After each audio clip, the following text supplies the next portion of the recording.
Welcome back to the Burns and Gambo Show as we're live inside Footprint Center. We're inside the FanDuel Sportsbook and resurrecting an old tradition. It's nice that we get to do this again. Tom and Tom from the Phoenix Suns TV network. What's the best way to... Arizona's family? Arizona's family. Okay. Why did they kill us?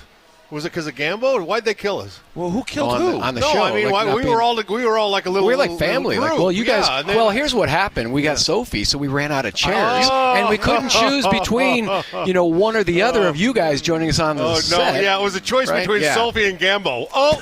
Hello, Sophie. I'm going to lose every time. Long-term contract. Yeah. I lose every time. Every day that ends in Y. Oh, man. Gambo's going to lose that one. Are you guys contractually obligated to pump up the in-season tournament, yes or no? Because then I won't even answer the question. No, I mean, they encouraged us before the season. Okay. And we had the NBA broadcast meetings. Like, we really want to see this move forward. We want to see some excitement. Why? You know what? I'm with you on that until I started prepping for the show tonight. And I'm I'll tell you why. I want them to get into the tournament. I'm like, I kind of care now. Yes, because guys not making that much money can make $500,000 a head. Yeah. If you win. Well, duh. Right. Okay. That's why we play, Gambo. You play the game anyway. You might as well put a fancy floor out there and have it mean something. To be fair to Tom Chambers, you're the one who always says money buys you happiness. Money does buy happiness. There you go. I mean, so $500,000, that's a lot of happiness. Money can buy happiness. I'm sorry. I'm not, but it's a regular season game to me, and I love the regular season. I don't need anything else to get me excited about a regular season game. In season, if they lose tonight, they're eliminated. Yeah, but do I care about this? Yeah, well, you never want to lose to the Lakers. You don't want to see them go and you not go. I want to win every basketball game. But do I care that I'm eliminated from the in-season tournament? At the hands of the Lakers? You do. Or the Jazz? I absolutely do. 100%. Yeah. You got to win everything, baby. When you had your 3 boxing matches, did you want to win 1 and lose 2?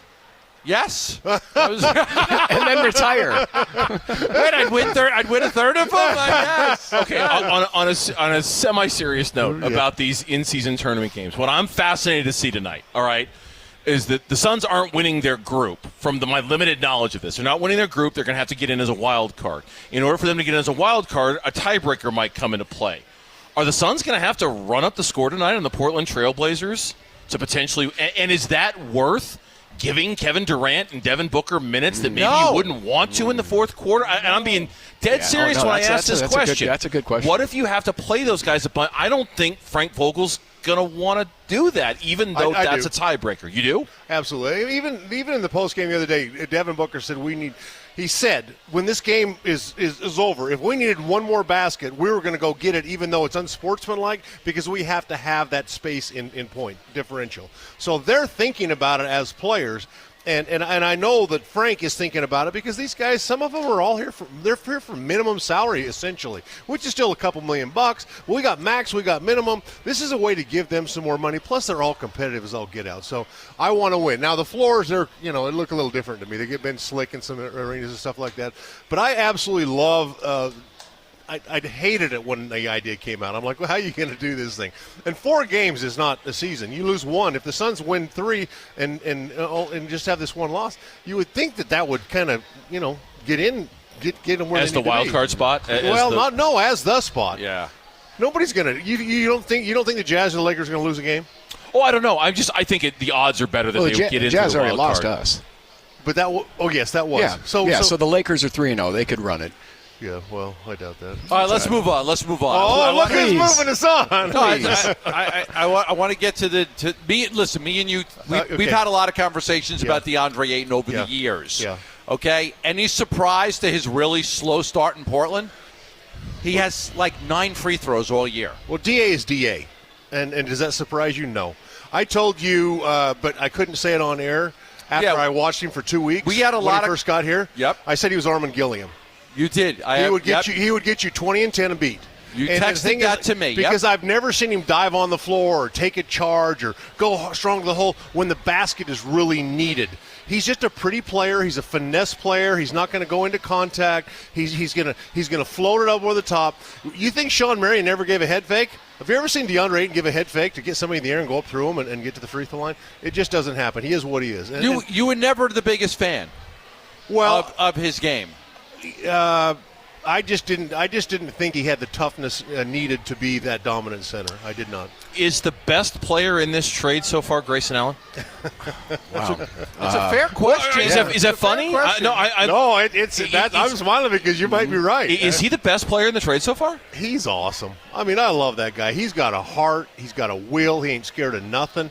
You know, he's one of those guys you hate on another team, but on your team, he's just friggin' awesome, man. When he swings at the ball, he'll break your arm. I mean, this guy is tough. And when all is said and done, Portland might say Tumani Kamara is the best part of the deal for them. Ooh. They might. He's been good for them. He's been very good. And I know you guys liked him in the Rookie League. We did. We had a guy from New Oregonian on saying they think he's like the next Scottie Pippen. Now, he wouldn't have played here. He wouldn't have played. For sure. Yeah. Now, how about Nurkic? What do you guys think of Nurkic so far? He's had lapses, but he's been really, really good at times. I mean, when he played up in Portland against DA the first time in an exhibition, oh, my goodness. And the last couple games, his numbers have been really good. But there's lapses there where it's just, kind of whatever. I'm just, even before we got Nurkic, I was happy to have Bob Eubanks, Drew Eubanks. Bob Eubanks.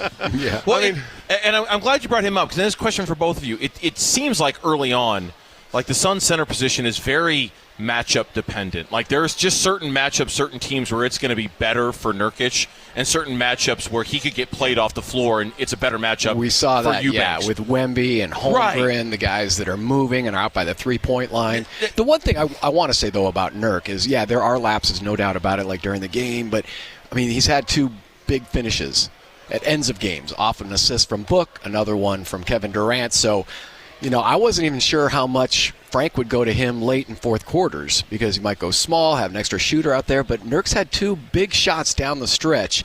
So I like the fact that when it's time to focus, he did in those 2 positions. First overtime against Utah, he did not play. Second overtime, he did play. Mm-hmm. So first overtime, he kind of went small, went without the center. Second overtime, he had Nurkic play. I mean, I could see the intangibles, like his playmaking ability. He's got good hands. I used to always hate that about DA, the hands. Nurkic doesn't really fumble the ball like that.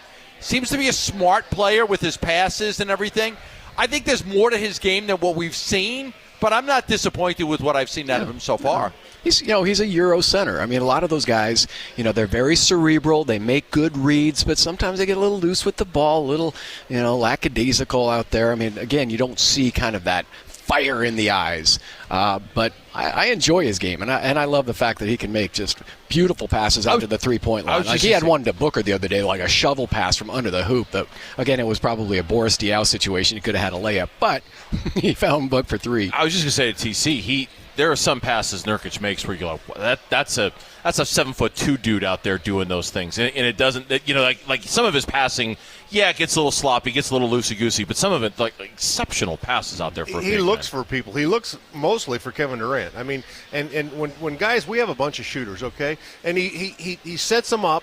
Okay, you're overplayed. Go back door. I'm going to hit you on the backdoor pass. He's terrific at that, but he's always with one hand. Rebounds with one hand, passes with one hand, looks with one hand. So I just want him to sometimes be more of a scoring threat because that's going to open people up even more. You have to keep them honest out there. But, no, I love what the big guy does. Other than I thought he was going to be knocking people down and around, and I haven't seen that a whole bunch. Yeah.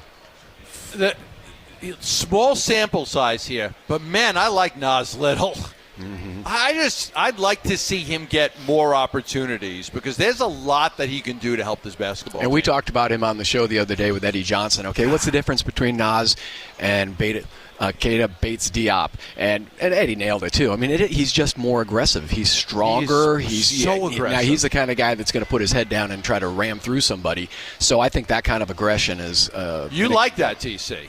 I love him. I do too. I love his game. I'll tell you what. He's a perfect 6th man. He's a guy that can come in and get you 12 points in 4 minutes. He's one of those guys going to put his head down, go to the basket.